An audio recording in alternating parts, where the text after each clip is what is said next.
Alors donc moi je suis chargée d'édition à la BNF et donc mon travail c'est d'accompagner les projets éditoriaux depuis leur conception, c'est-à-dire depuis concrètement par exemple l'établissement du sommaire, en discussion évidemment avec les auteurs, et ensuite donc de mener à bien la réalisation du livre.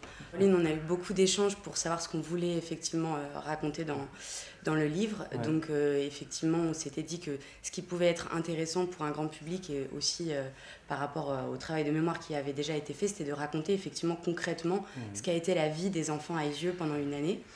Et donc on a réfléchi à un sommaire qui justement aborde les différentes thématiques qui ont été au cœur de la vie quotidienne des enfants. Donc comment on se ravitaille dans un environnement en guerre, donc raconter tous ces réseaux de solidarité par exemple qui ont pu se tisser avec les habitants des lieux, avec les commerçants des villages voisins.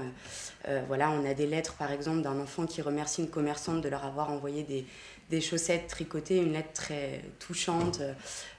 Voilà, donc raconter à partir de ces documents cette vie quotidienne. Donc on a fait aussi également un chapitre par exemple sur l'école, parce que, comme l'a rappelé aussi Dominique Vidot, l'éducation était très importante dans le projet de Sabine Zlatin. Donc c'est des enfants qui n'ont pas du tout été déscolarisés. Il y avait une institutrice qui avait été nommée à Aisieux, et donc on a retrouvé des cahiers d'écoliers, il y a certains enfants qui ont pu aller au collège à côté, donc on a montré aussi leur bulletin scolaire. Donc voilà, c'était à partir de ces documents.